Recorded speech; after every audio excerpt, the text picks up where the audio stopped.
Peace and blessings. This is Jakim from the Hard Talk with Jakim Show. Can't get enough of the Hard Talk with Jakim Show? You can email us at btom6164@gmail.com. That's bthomp6164@gmail.com. Peace. Copyright disclaimer under Section 107 of the Copyright Act 1976. Allowance is made for fair use for purposes such as criticism, comment, news reporting, scholarship, and research. Fair use is a use permitted by copyright statute that might otherwise be infringing.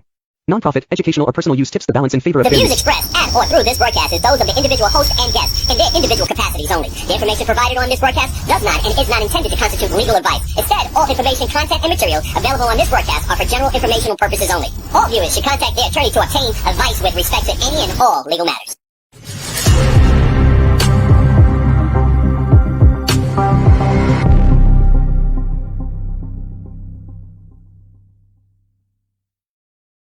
Peace and blessings, y'all. Family, how are y'all doing? This is Jakim from the Hard Talk with Jakim Show. Listen, we have got a new season. This is our new season of the Hard Talk with Jakim Show, and we've got some really informative stuff. We got some great guests for you this season. We're actually going to put some things into play, and we're going to move forward. So before we get it started tonight, let me get my tongue right. I was eating these destructive Oreos. What can we say? Before we get this started tonight, let me just give you a few things that we're going to do.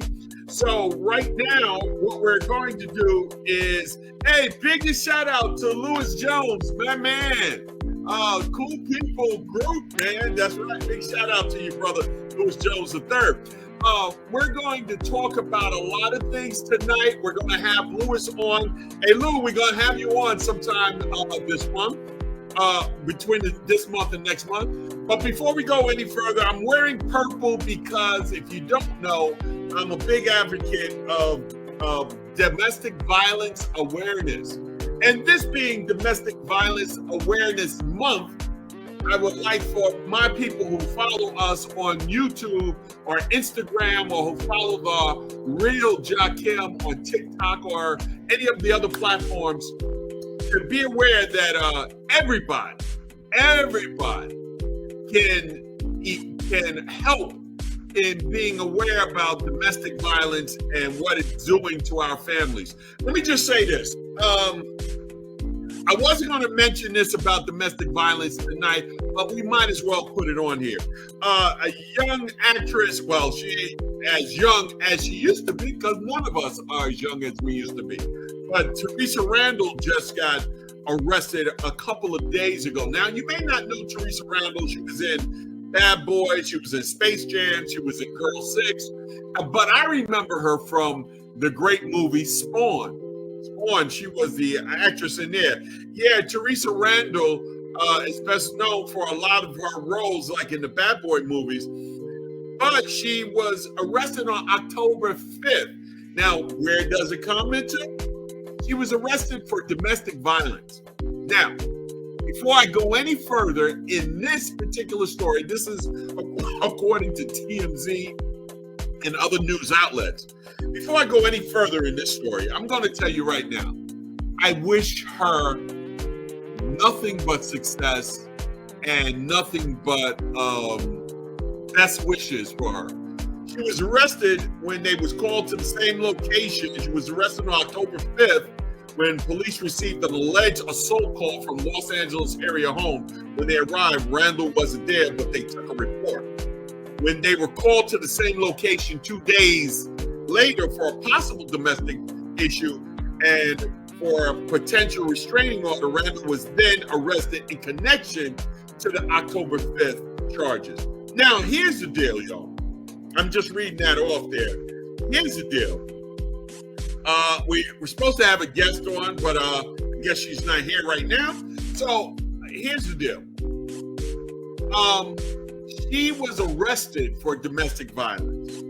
And it looks like the LA DA, when they was as a serious situation, it looks like on October 9th, 2 days ago, the DA rejected the case, So I don't know if they're dropping the case, whatever, but I wish her well. And if she needs help, she should get help. If you don't know, we've had in my family a few incidences of domestic violence. And domestic violence is real. Not only is it real, it is over the board in the United States and other so-called developed countries. Domestic violence is over the board. Let me just give you a quick story about some domestic violence. As you know, I'm a retired law enforcement from New York City, so I was able to see a lot of domestic violence, whether it be on Rikers Island or whether it be in Central Booking, whether Brooklyn or Queens, wherever. Cases come through. And some of the worst domestic violence cases, you know this and I know this, come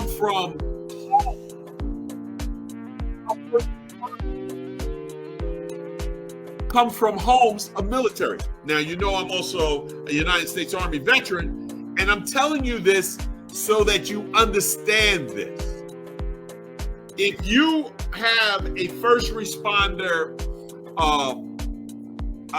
military people that are used to having their way on the job or in certain situations, and you know that the statistics, the stats show this, that these houses have a lot of domestic violence. I've seen it. I've had people arrested. So just because they're in law enforcement or firemen or court officer or police or correction officer or military, any of the branches, doesn't mean it doesn't happen. In fact, the stats show that it does a lot. So be aware of that, y'all. Be very, very aware of that. So I see where my guest is trying to get in. We're trying to bring her in, so. Are you able to Are hear you there, Dorothy? Yes. Are you able to hear me? Yes, we are able to hear you, but we can't see you. Sorry. All right. So, Are you all right. All right. There we are. So, let me just go back. I've got a couple of things, and I'm going to bring you in, okay? Okay. All right. So, again, this is one of the things that we have a great guest on tonight. In fact, we got somebody on tonight that's under the age of 20. So I finally got somebody else on here that's under the age of 20. So we're going to have a great talk with her. But before we do that, let me just give you a little bit of information of what we're also going to be talking about later on. We're going to be talking about the Delaware African Caribbean Committee Council that's supposedly made up by the legislators, and they got people on it. We're going to talk about that tonight too. But before we do that, let's bring in our guest tonight, Ms. Dorothy Trammell. I'm going to bring you in. All right, Dorothy? Hi, how are you?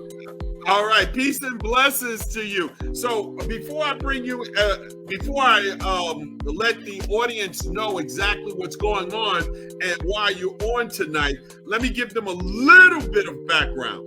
All right, so again, I have a young lady on tonight, Dorothy, that actually graduated from Georgetown, Sussex. Now, I know it's a long name for the high school. I know it's a long name. They give us those long names.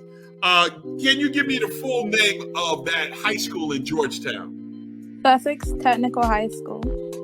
Now, being at a Sussex Technical High School, and let me just get, oh yeah, here we go. We're good now. Being that it's is there any type of degrees that you get from this technical high school, or are you supposed to be proficient in some type of trade? Yes.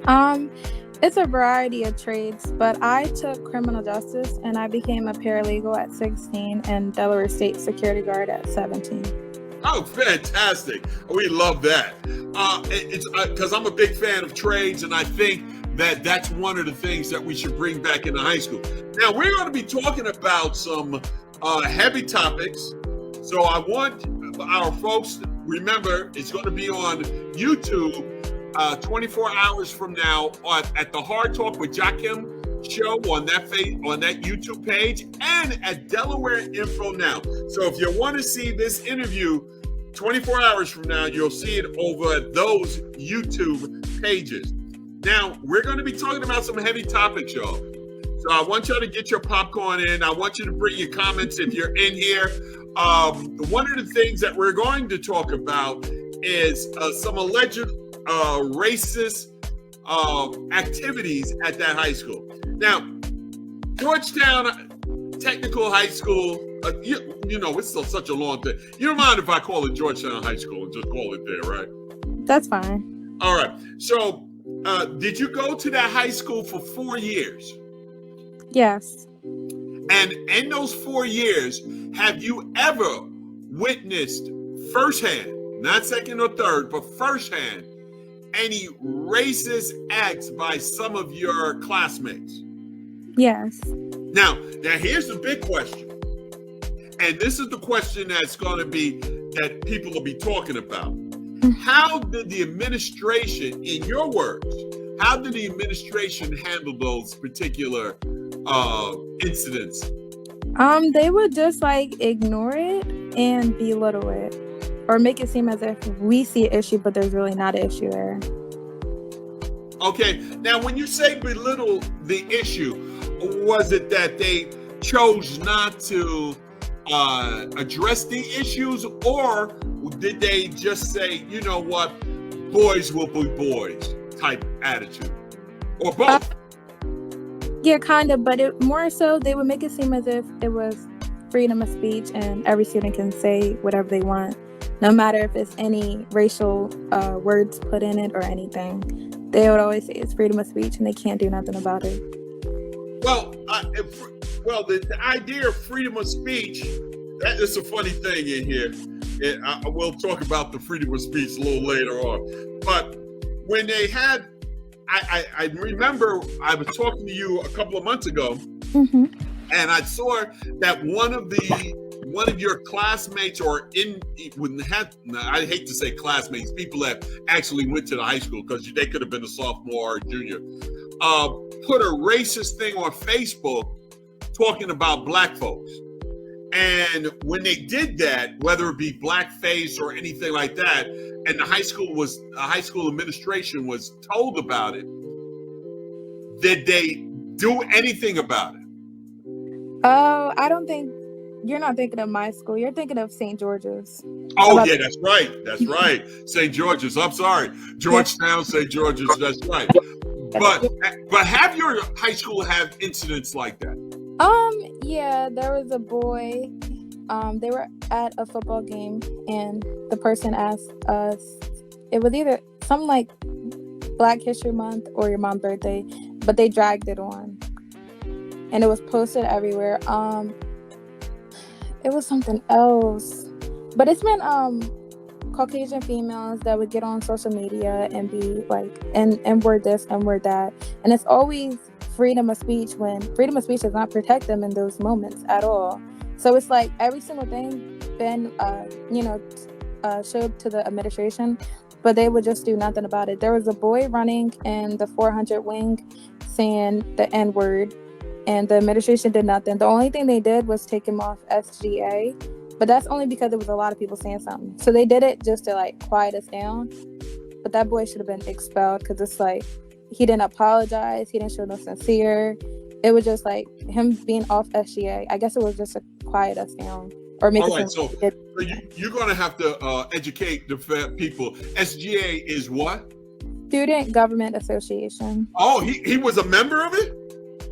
Yes, but I can't remember exactly what his role was. I want to say vice president, but I'm not sure exactly. Oh, okay. And one of the things happened a couple of months ago when I put a post like this about just a little bit about what's happening in your high school.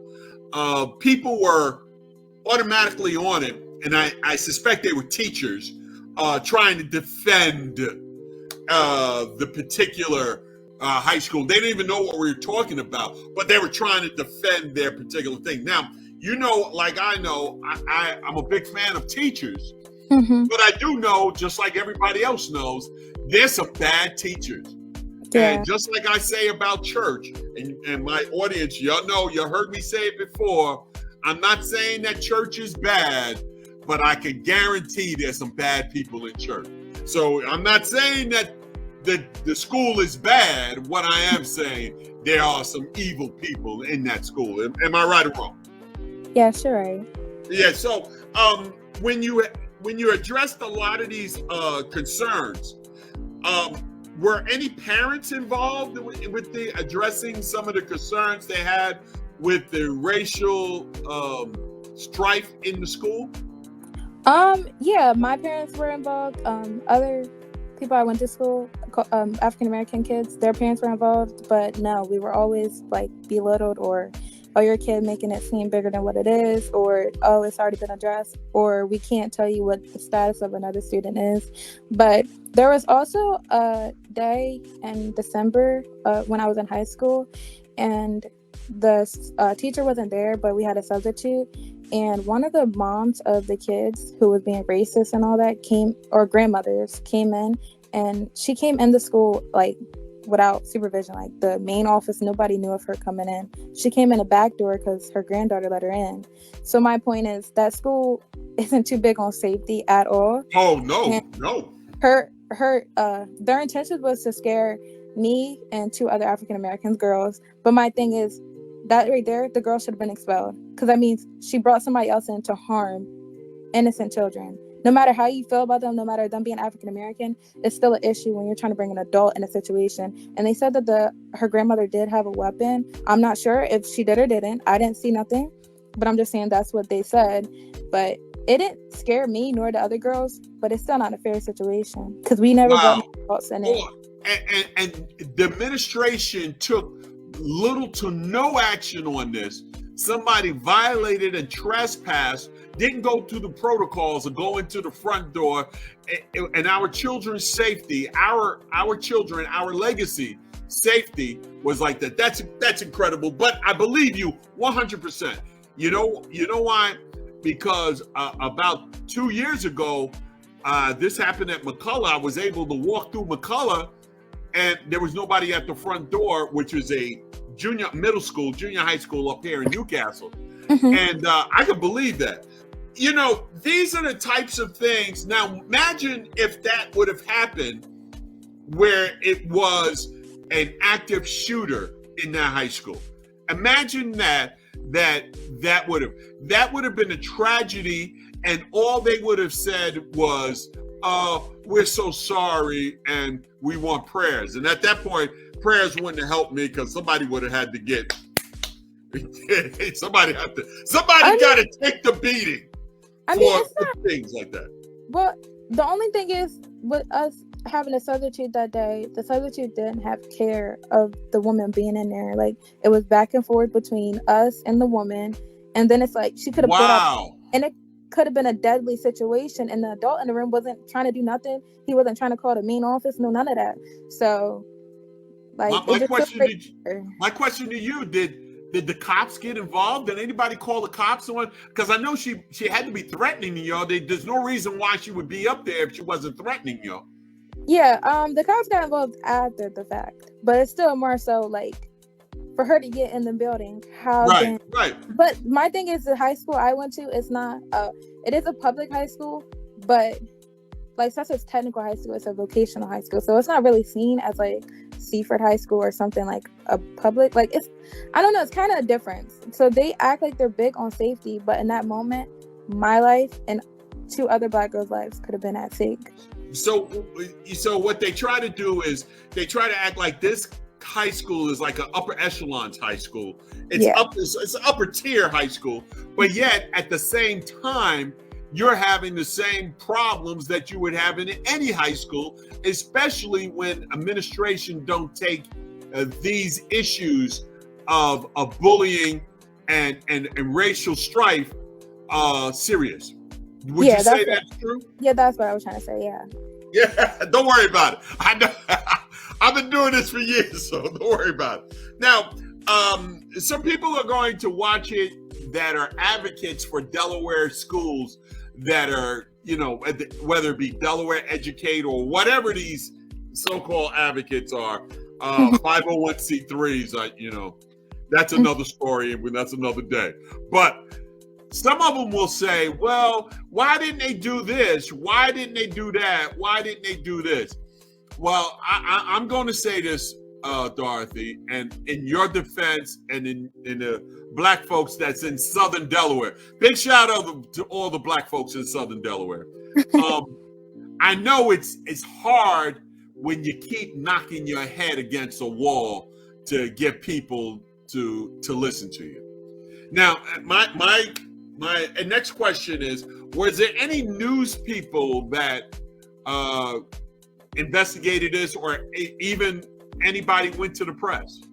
Yeah. Well, I tried, and a teacher from Tech themselves tried, but they would always say they need more evidence. We sent them videos, paperwork, and everything, but they always said they need to hear from the school side before making any type of public news story about it. So, but we did try, but they just didn't want to, I guess, be a part of it. But yeah, we did, because my senior year, it was a big debate about black females and boys. We always got targeted by wearing things that represented our, like, I don't know, like they would ethnicity. Yeah, basically. So, hair bonnets, do-rags, that's a part of, I don't want to say every black person, but it's a lot of young black kids that wear it, but it's a part of us. It's not to show disrespect. You can't have a weapon and a hair bonnet unless, I don't know. But that's never nobody's intention, to have a weapon. But that's what they would make it seem like, oh, we don't know what you have in your hair bonnet. But there was a day where I was in my yearbook class, and the principal came and got me, and he took me in a room. It was just me, him, and another woman in there, and they were like targeting me and everything. And then they were like, oh, do y'all wear it because y'all hair ain't done? And it was just like rude comments made. Whoa. But now let me ask you this question. You're bringing up something that's very important. Now, when it comes to headgear that's worn in the school, did they have an actual thing that say you cannot wear headgear in the school? No, and I had proof that they said that it's been a rule for the last 4 years, and I had proof. Me being my junior year, wearing a hair bonnet for a while in meetings with the administration and all that, and they never said nothing. So it just became an issue out of nowhere. Oh, well, it never becomes an issue out of nowhere. It became an issue because maybe y'all complained about other things, and you know how that retaliation goes, right? But my point is that I had proof of me wearing it and in front of them and them not saying nothing. And then their excuse was, we don't say nothing to y'all because we're scared y'all might do something. That's really racial as could be. Just like my whole high school year in the field I was studying in. I'm not going to put any names on it, but I always kept hearing, and I was the only black female in the field I was studying in, but they would always say that Philly, Chicago, and other surrounding areas was criminals. Wilmington, all of that. They would just kept saying all black communities. So my whole high school time, it was just racial things. And then we would learn about cops killing innocent black people. I would mention Michael Brown, Sandra Bland, George Floyd, all of that. They would only teach about the stories where it seems like the black man was in the wrong. And, of course. Me being a black woman, like, I'm trying to get the story across that a cop did such and such, and I believe that it was no, but how I felt never mattered to them, and I feel like that's not fair at all. Just like Lord, I'm sorry, I'm trying not to cry, but well, don't cry. But I will ask you this: this was the field of criminal justice, is that correct? Yes. All right, so they only did stories of black folks. They only gave you examples of law with black folks that were definitely guilty, not about black folks that were exonerated or found or were not guilty or just walking while black. No, not necessarily. It's not kind of, but like for instance, Michael Brown. I think he was 18 and he was in Louisiana, I believe, or St. Louis. No. Michael Brown was in Missouri, but yes, I understand. Missouri, okay, but right. no, he's the one that was. I know the story, but I just can't remember the place. But it was his story, and he was trying to make it seem as if Michael Brown, like, he would mention stories. It's not any cases that were ever proven that the black man was in the wrong, but he would just mention any type of story, even George Floyd or any, and he would make it seem like such and such made the cops act like this. But just like Breonna Taylor, we all know Breonna Taylor was innocent. We're not talking about who was in the room with her. We're talking about her herself. They would make it seem like it's Breonna Taylor's fault on why that happened to her, and that's not fair. Because we all know the cops looking for her. So we're talking about her herself, not who was in the room with her. Hold on for a second. So what you're saying is the educator was putting a spin on it to try to make it fault, the double standards that they always do. That they would try to make it fault of the victim instead of the person who did the crime. And Breonna Taylor is a beautiful case of that. So is Sandra Bland. But that's definitely a beautiful case for that. Listen, we're going to be right back. I'm going to let you get a chance to get some water, so stay on there. It's going to be mute right now. We're going to play a video, and I'll be right back with the Hard Talk with Jakim show.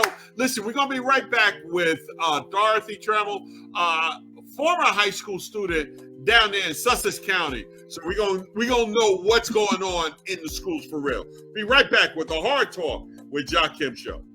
Peace and blessings. This is your man, Jakim, for the Hard Talk with Jakim show. Here's the number 5 reasons I do not talk about sports on the Hard Talk with Jakim show, unless it's social or it's about pay. Here's number 5. No one pays me to talk about sports, and it doesn't matter to me. Number 4, we've got enough talking heads to talk about sports. Sports can be a distraction. Does it change anything in the black community for me to talk about sports? Number 2, if it's not about sports wagering, it doesn't matter. Number 1, the number 1 reason is because a guy who's 6'4.5", who is black, that's what they want you to talk about, not social and political issues. Hey, you a big grown hulk, 25, 30 years old, you blaming your mother and your father for your shortcoming? Don't you realize that you are now the master of your destiny? And if you as a grown person want to continue to blame the white man, blame your father, blame your mother, blame the educator. I had a bad teacher. I went to that dumb school over there. I was in reform school. I went to jail. I went to here. Every place you've been is school. And if you learn what you're supposed to learn, you come out of wherever you've been with a determination to become your own master. This is how headlines justify one thing and then criminalize another. After Connor Sturgeon committed a mass shooting, leaving 4 dead and 9 wounded, Newsweek ran the ever-so-forgiving title of Who is Connor Sturgeon? Louisville bank shooter. However, when Jordan Neely was approached from behind by Daniel Penny and choked to death for over 10 minutes, Newsweek ran the not-so-delicate headline, Jordan Neely's criminal record. Man killed on subway, had 40 prior arrests, which is another way to imply his killing was deserved, righteous, called for. While on the other end, the language they used with Connor is a more of a, hey, he did a bad thing, but let's get to know the guy. What you're seeing is the exoneration of one person who committed a mass shooting and the victim blaming of another person who was murdered while asking for food and water. It's not one can do no wrong and the other can do no right. It's more a one can do no wrong and the other doesn't deserve to live. The language Newsweek and many other publications are leaving out is lynching. It has a historical connotation in this country of being the method of killing black people. The literal definition is killing someone for an alleged offense with or without a legal trial. If Daniel Penny didn't do that, then what else would you call it? Peace and blessings, y'all. This is Jakim from the Hard Talk with Jakim show. Listen, we're back with Dorothy Trammell, a former high school student down in Georgetown, Delaware. Now, I just played 3 clips for you. One was from Toussaint Morrison, and believe me, he's absolutely right. Well, a lot of times we get into these situations where they love to do the victim blaming. They love to blame the victim, but don't want you to understand the consequences of the actions of the person who has just taken a life. And of course, Minister Farrakhan, we played it, and of course, my particular thing. Remember, we're still in Domestic Violence Awareness Month. That's the reason why I'm wearing the purple. I am a domestic violence ambassador here up in Newcastle. And we want y'all to be aware of domestic violence. Please.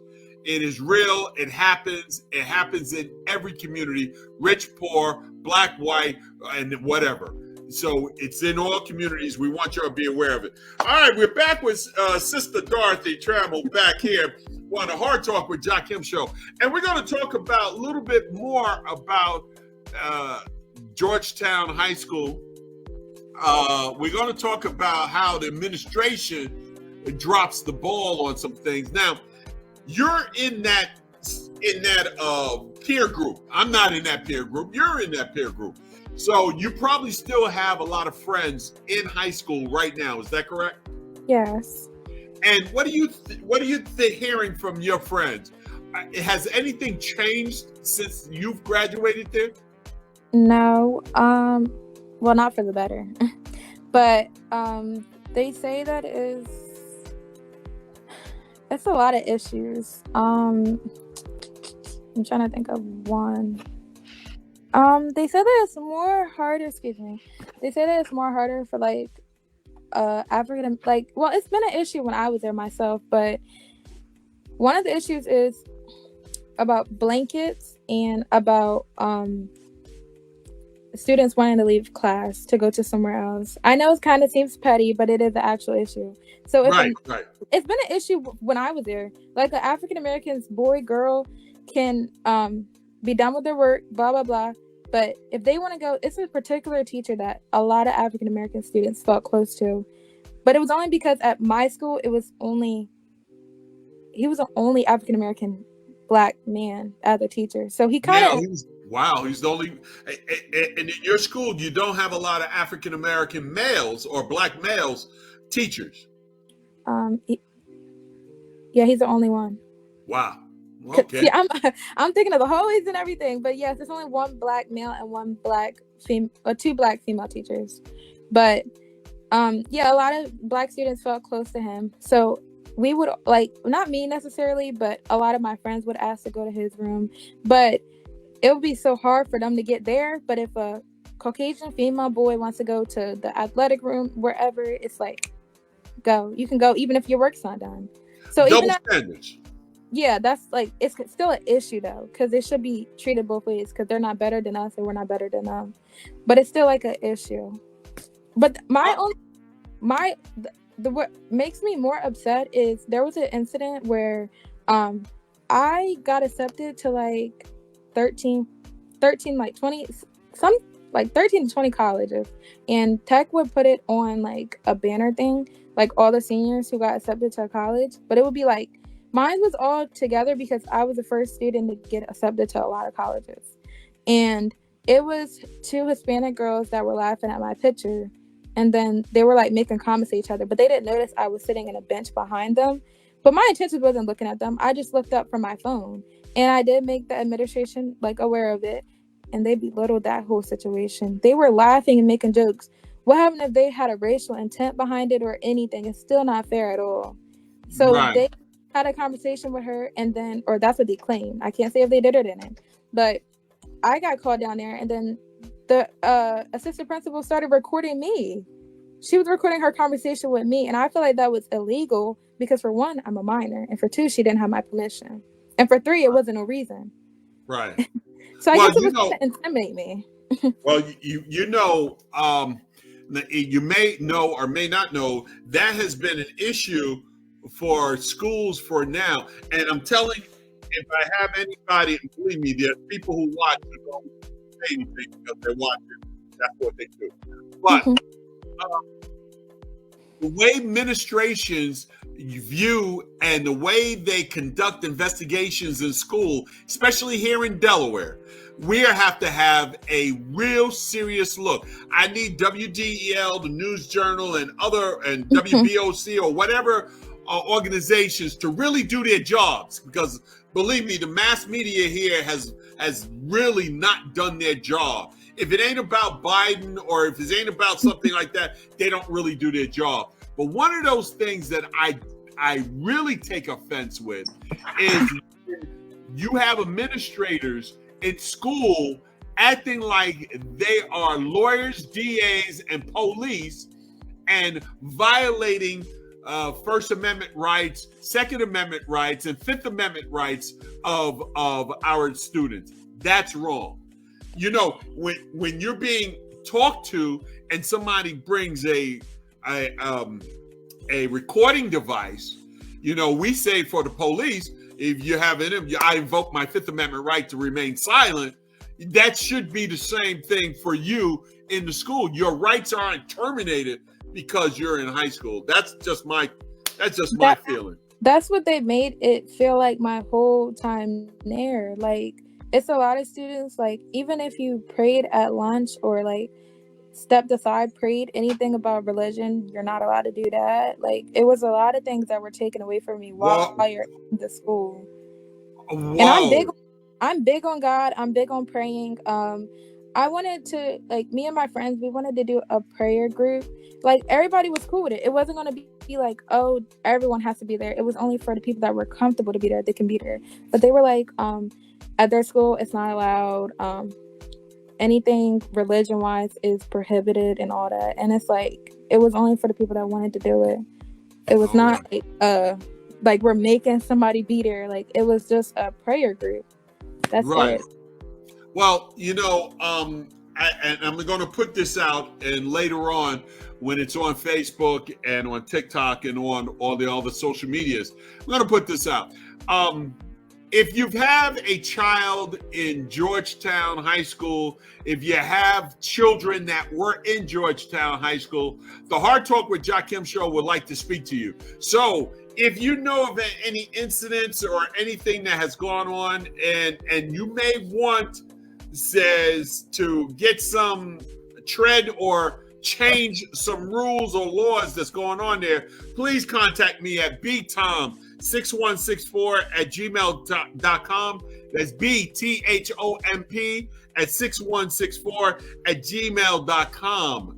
So we can actually fix some of this. And I guarantee you that if it's going on in Georgetown High School, it's going on in the high school near me, William Penn. It's going on in Newark. It's going on in Caesar Rodney. It's going on in many other places. So this issue isn't an issue that's just for one particular county or one particular. If it's going on down in Sussex County, you can guarantee that is going on here in Newcastle County and Kent as well.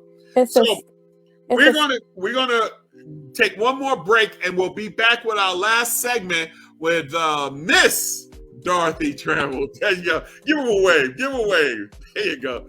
We're going to be right back, and we'll be right back with the Hard Talk with Jakim Show. Ancestor Toni Morrison told us in 1975 that racism is not just a fraud, but a masterful distraction. They say that Black people have no culture, are not civilized. We spend all this time trying to prove that we are civilized, prove that we have an ancient culture that dealt in science and mathematics. They treat us with complete disregard for our health and our safety, and we scream to the top of our lungs, Black Lives Matter. We matter, we matter, we do, we do. It's a masterful distraction that keeps us from doing the real work. She talked about the fact that we have to stop fighting the fever and fight the disease. The disease is power. The point has always been power, and we will continue to lose our power, or really maintain none, so long as we are distracted and stuck in this cycle of trying to prove our worth. The only people we need to be worthy to are us. We'll be right back with the Hard Talk with Jakim.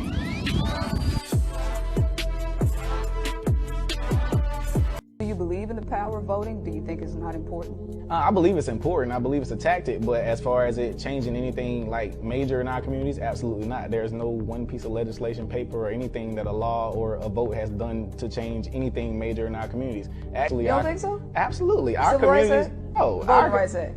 Affirmative action. I don't care about no representation. Go look at our communities. I don't care about being represented in government. I don't care how many black faces you put in a high place. It's still owned by those same people who want to keep us down. So I don't care about those black faces in high places. If we don't own those high places or run those high places, I don't care who's in there. I don't care about representation. That means nothing to me. I believe in the things that we own. We can have a whole black school board, but who owns that school board? So I'm just like, we have to create our own systems, create our own banks, hospitals, etc. They do not want your children to be educated. They do not want you to think too much.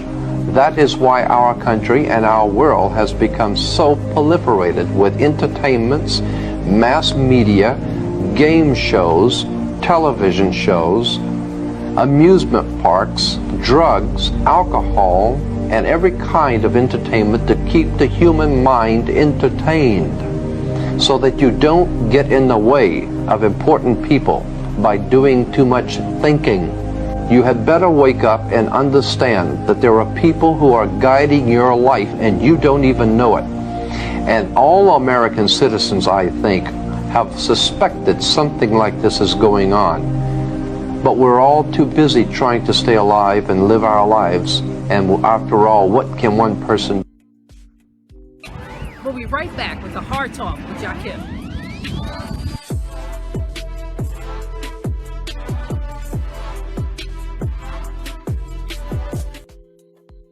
All right, y'all. I'm back with the Hard Talk with Jakim show. And listen, we're speaking to Miss Dorothy Trammell, former high school student down in Sussex over at Georgetown.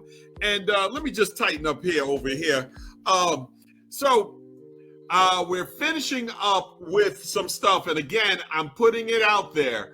If you have had problems in this high school, if you have had problems similar to what Dorothy has spoke to about tonight, and truthfully and honestly and genuinely about it, her authentic story, please give me a ring, I guess. But more importantly, contact me on email through btomp, that's BTHOMP 6164@gmail.com. That's gmail.com, BTHOMP 6164. Because see, I want to really expand on this because there's so many layers to our educational system here in Delaware since the Annie Casey Foundation named us 32 out of 50, 30th out of 50 states of the worst education in the country. We need to really focus on our educational system. Now, Dorothy, I'm coming back to you to ask you on your final thoughts about how we can fix it, because we're not the problem. You're not the problem person. You're not the problem lady here. You're the solution lady. So what do you think the biggest solution and some of the solutions we need to fix this? I don't know. It's really hard because my senior year was like my worst, especially when the boy threw a battery at me and then we got in the altercation. But the battery, because I want to tell this because it's big and it shows racial injustice in my school, and it could racial bias. Yeah, and it's a state issue. It's a country issue, to be honest. But I do want to tell the story real quick, if you don't mind. Okay. It was last December. I think it was December 20th to be exact. I was helping one of my I was a senior, but I was helping one of my junior teachers out with her class, and the boy threw a battery at me. The battery is how it initiated, but the whole time I was in there, he was picking at me. She asked me to give everyone candy because it was Christmas time. I gave everyone candy. Everybody was being respectful and everything, but he was trying to act funny and all in front of his friends. He grabbed the bucket and tried. He's going to be funny man, like he's got to be the comedian. Yeah, just attention seeking. And yeah. I had to pick it all up. I was trying to be nice, and then they were playing a game. It was like a rope, and you had to get a candy cane to the other side and all that. And he kept dropping his candy cane on purpose, and the teacher asked me to pick it up every time everyone dropped it. So I was picking it up, but I seen he was trying to pick at me the whole time. So when the teacher played song trivia with them, it was Christmas songs, and her computer was kind of like flipped, and I'm sitting right beside her, and I look and I noticed like it's kind of iffy, and she asked me, do I think the boy seen it? Which technically I don't agree with her asking me that, because that should have been her call. But I just got up, and I still to the second, I never said nothing to the boy. I never said he cheated. I did get up and like change her computer so only like it'll be facing her in the wall and nobody could see it, not even me. I do that, and then while I'm trying to go back to sit down, the boy throws a battery at me, and he got the battery because like it was a buzzer, and a buzzer had batteries in it. So he picked the battery out of there that quick and threw it at me. So I'm gonna be honest, that tipped me off. I just couldn't. And yes, it did become a physical altercation, and the boy didn't have to go to the hospital. I didn't have to go to the hospital. The teacher blamed it on me, but she's not noticing the fact that he threw an object at me. Can't nobody tell me, oh, you should have been calm? No, because it's disrespect. And it's like, I'm not living by how they think I should react to things. If everyone else in that school or like in my personal life can respect me and not throw things at me when they don't get what they want, then I'm not gonna let somebody I don't know treat me like that. So yeah, it did become. So he had an emotional control issue, threw a object at you, and it became an altercation. Yeah, it was do I regret letting him get me to that point? Yes, but it was like a fast reaction of me. Because it's not okay, like no, and I never, like even with my siblings, they never threw nothing at me, so it's like no, it's like a no thing, like I just can't allow it. But I do want to like get to the point because it shows racial bias at Sussex Tech. That was the last day before break, and then I came back. I already knew they were going to suspend me or I'm going to get all the blame, because that's how tech goes. It could be a white on black situation. The black person always going to get in trouble. No matter if you innocent or you didn't do no wrong, you're going to get in trouble. So they suspend me less than an hour of me being at school. So it was really no reason for me to go to school. They could have emailed my mom the night before and say, don't go to school or give me a call tomorrow morning. And, it was really no reason for me to go to school. So my dad had to come in like an hour after I got to school and get me. And then the lady, she was just so rude, and she didn't want to listen or talk to nobody else in the room to see what they seen. None of that. She had her mind made up with no evidence, and my story stuck this. It was the same thing every single time somebody asked me. But I had a counselor at this time, and the counselor she would come into Sussex Tech, and we were in a room together, but it was nobody else was in the room. It was an empty room, and we I guess it's some type of law or just some type of procedure where if a counselor comes sees a kid, they have to have privacy. So we were in the room. We were in my high school counselor's office, but she wasn't in there. But my outside counselor was in there. And we were talking, and then the superintendent came in there out of nowhere. And he said, oh, no, I'm just checking the window. What does a window have to do with him? He would be the last person you would think would care about somebody else's window.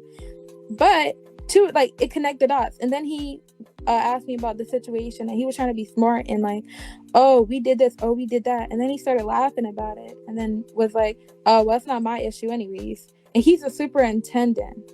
Well, what was the final outcome? It was no outcome. Dorothy got in trouble, and now it's still on my Dorothy got suspended. Yes.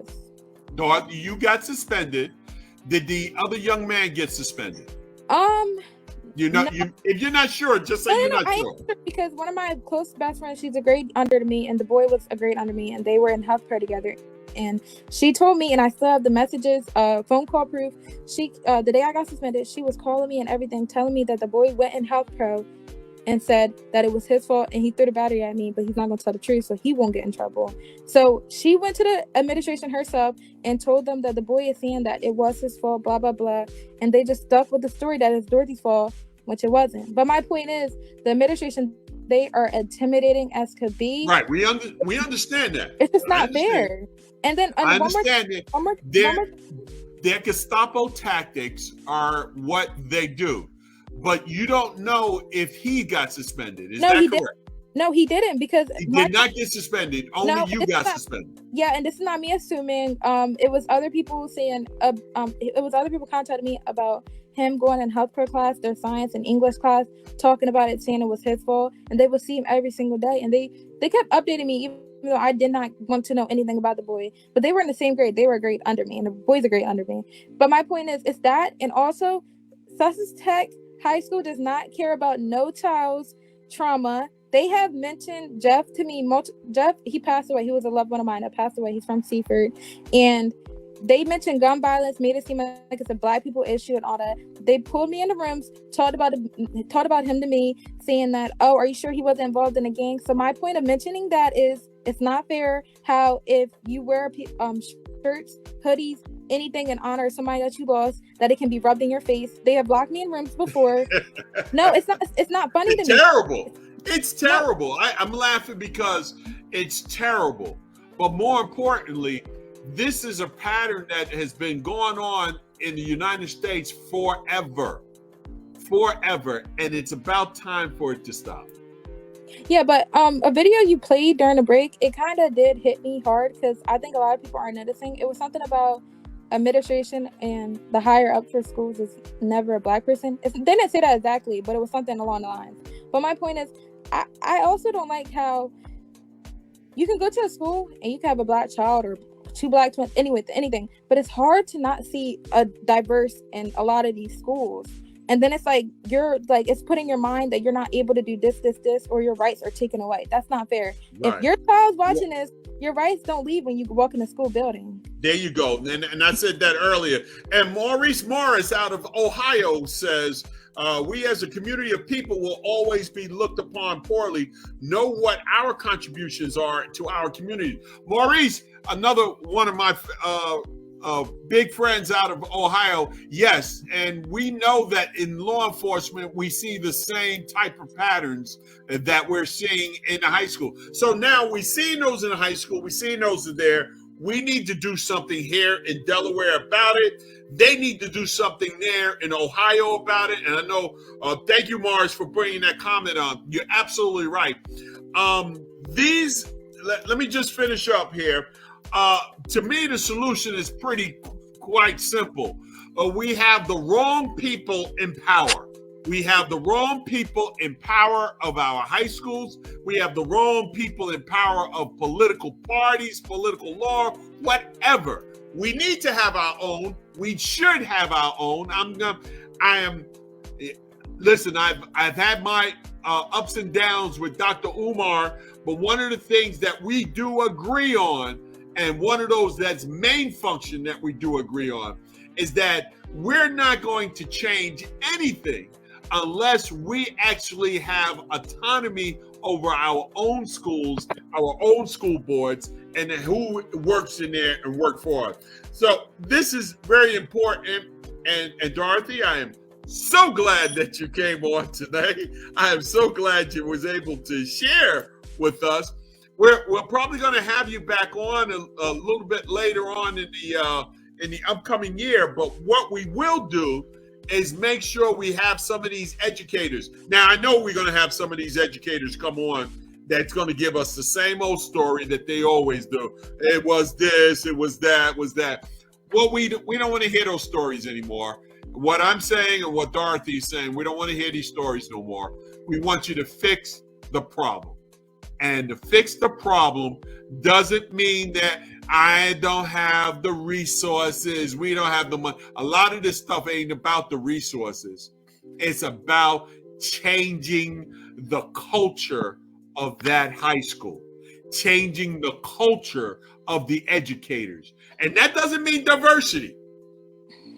Don't get me wrong. I would love to see more Black teachers and educators in there, but a lot of them ain't right either. What I need is for people to do their damn job. What do you say about that, Dorothy? Yes, but my last message is, if you're an African-American student, you have to understand that if you're a born citizen, you can walk on an island, on anywhere, a playground. Your rights are never taken from you. And nobody can tell you different. That is correct. And 100%. What we teach our children here up in Newcastle, if you're approached and Am I detained or am I free to go? And after that, they tell you nothing. You're free to go, then walk. If they tell you to detain, first thing you do, don't answer any questions. I invoke my Fifth Amendment right to remain silent.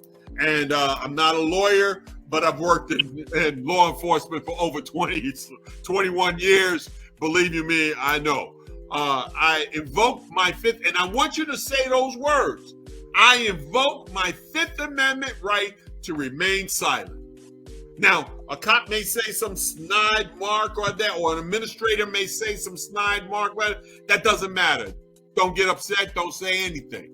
What you do is invoke your Fifth Amendment right to remain silent. Go ahead. I was gonna say,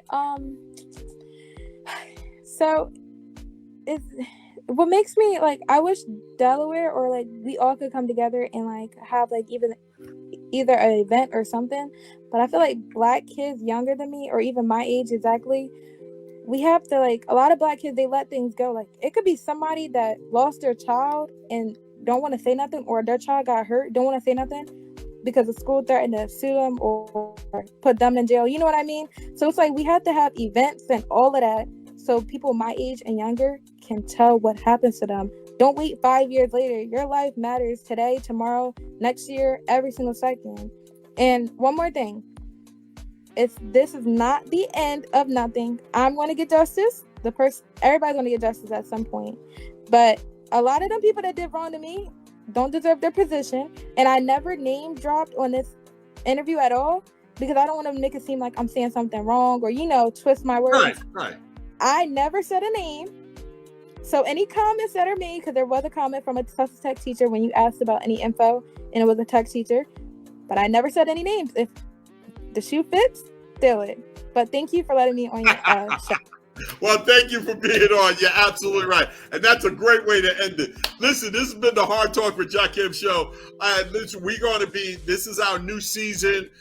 We're going to be having shows every Friday. Check us out. Listen, before I leave out of here, I'm going to tell you that a lot of you Black folks out there, whether you here in Delaware or here in Ohio, California, Texas, to me, y'all don't hate white supremacy enough for me.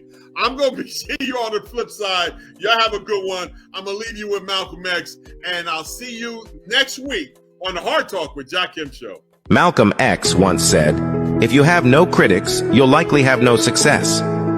This quote reminds us that facing criticism is an inevitable part of the journey to success.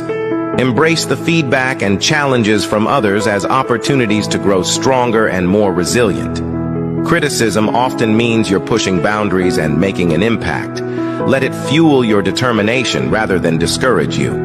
Stay true to your vision, work tirelessly, and learn from every obstacle. Remember, greatness attracts scrutiny. If you're not facing any critics, you might not be aiming high enough. Use every piece of criticism as a stepping stone towards your ultimate success.